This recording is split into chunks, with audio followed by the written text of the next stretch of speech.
डांटने के तरीके भी मैं आपको बताऊं।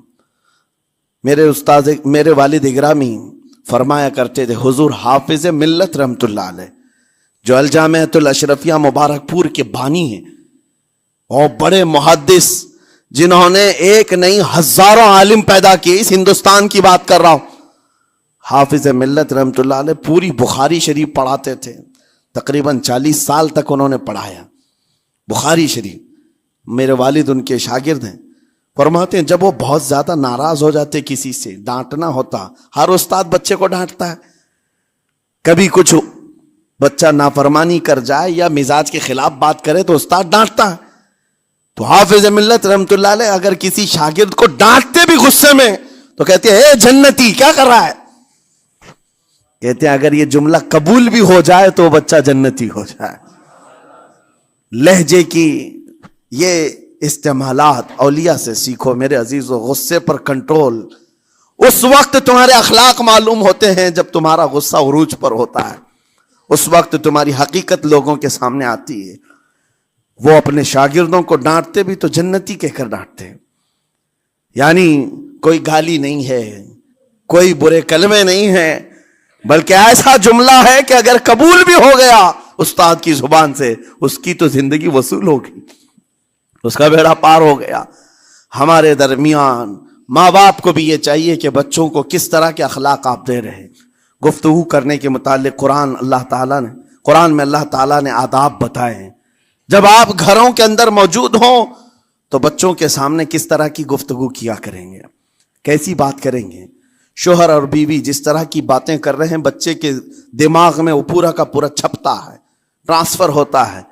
इसीलिए कहा गया एडल्ट गुफ्तगू कभी भी बच्चों के दरमियान नहीं की जाएगी।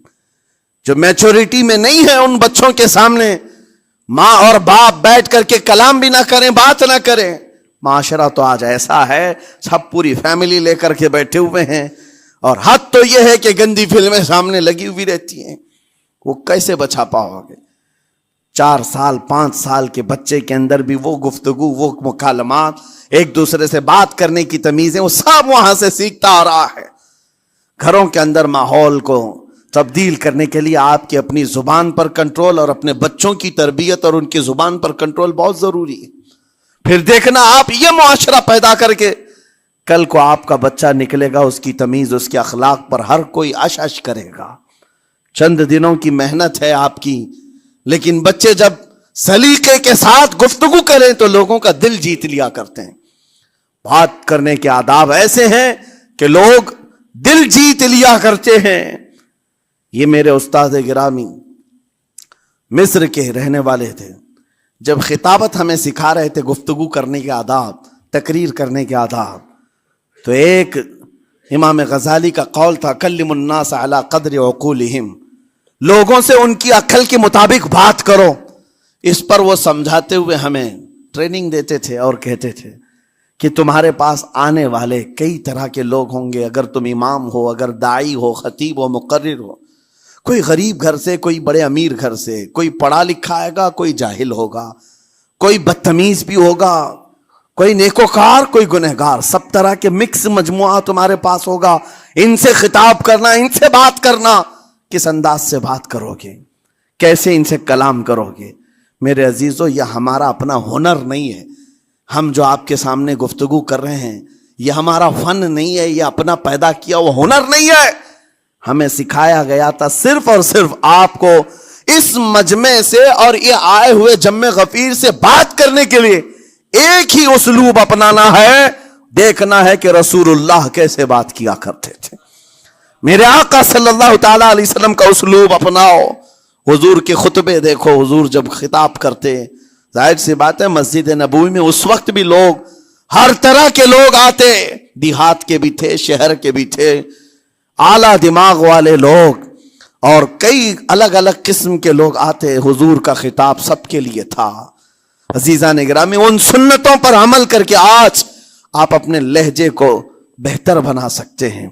बस मेरी गुफ्तगू का खुलासा यही है कि अल्लाह ताला हमें जुबान का सही इस्तेमाल अता फरमाए, वरना ये जुबान की सख्तियां और इसकी कड़वाहट हमें दोज़ख में भी ले जाती है, दोज़ख तक ले जा सकती है। اللہ تعالیٰ اس کی مکاریاں، اس کی عیاریاں اور اس کی شرانگیزیوں سے ہم سب کی حفاظت فرمائے۔ ساتھ میں یہ بھی میں بتا دوں، وہ زبان پاک نہیں بولتی، وہ زبان پاک نہیں بولتی جو حلال نہیں کھاتی۔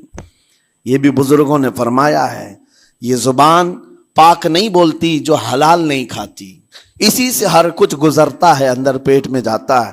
حلال لقمے اس سے گزارو تو زبان پاک بولے، اللہ کا ذکر کرے اور تمہیں زبان میں وہ لذت آنے لگ جائے، لیکن اس سے حرام لقمے گزارتے رہو گے، اس کے لہجے کی سختیاں بھی آ جائیں گی، اس کے اندر کڑواہٹ بھی آ جائے گی، گالی گلوچ، یہ سارے استعمالات یہ زبان کرنے لگ جائے گی۔ کیوں؟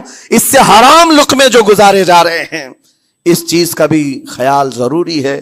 زبان کو جس طرح کا پیٹرول دو گے ویسی چلے گی یہ گاڑی، جس طرح کا ڈیزل اس کے اندر ڈالتے ہو، حرام یا حلال، یہ بہت معنی رکھتا ہے۔ اور ایک بات یہ بھی سن کر کے چلے ہیں کہ حضرت سلیمان علیہ السلام کے زمانے میں ایک مناظرہ ہوا تھا علماء کا۔ بعض لوگوں نے کہا کہ انسان کی ایک جماعت تھی، انسان کی زبان افضل ہے، منہ افضل ہے، اس لیے کہ وہ اللہ کا ذکر کرتی ہے۔ بعض نے کہا کہ نہیں، انسان کے پیچھے کا مقام اچھا ہے، اس سے بہتر ہے۔ یہ دونوں کی تکرار میں حضرت سلیمان علیہ السلام کے پاس بات آئی، آپ بتائیں۔ تو ان سے پوچھا تم اتنی بڑی بات کیوں کہہ رہے ہو؟ اس کے پیچھے کا مقام اچھا ہے۔ کہا کہ اس لیے کہ وہ صرف نجاست نکالتا ہے، وہ صرف نجاست نکالتا ہے، وہ مقام غلاظت باہر کرتا ہے، غلاظت اندر لیتا نہیں۔ زبان غلاظت اندر بھی لیتی ہے، حرام کھاتی بھی ہے، لوگوں کو زخمی بھی کرتی ہے۔ ان علماء کی دلیل تھی۔ تب آپ نے فرمایا بات ٹھیک ہے، جس انسان کا زبان پر کنٹرول نہیں، حرام کھاتا ہو اور بد کلامی کرتا ہو، گالی گلوچ ساری چیزیں کرتا ہو، آپ نے فرمایا اس سے بہتر اس کا پیچھے کا مقام ہے۔ اور جو انسان کنٹرول رکھتا ہے، حلال کھاتا ہے اور لہجے کی نرمی رکھتا ہے، ظاہر سی بات ہے اس کا منہ ہی افضل ہے، اس کی زبان افضل ہے۔ اب یہ تو فیصلہ سب کا ہے، کس کو کیا چیز اختیار کرنی ہے۔ عزیزان گرامی اوقات، یہ بہت بڑی بات ہے جو میں آپ کے سامنے کہہ رہا ہوں۔ زبان کو اگر کسی دوسری جگہ سے کمپیئر کیا جائے تو لگتا ہوگا نرم، یہ بالکل اچنبے والی بات ہے، عجوبے والی بات ہے، یہ کون سا کمپیریزن ہے؟ وجہ یہی ہے، بعض لوگوں کو ہم نے اتنا گندا بولتے ہوئے دیکھا ہے، اس سے بہتر ہے کہ وہ نہ بولیں۔ لوگوں کو زخمی کرتے ہیں، کسی کے مقدسات پر حملے کرتے ہیں۔ اللہ تعالیٰ ان کے زبان کی شرارتوں سے ہماری حفاظت فرمائے۔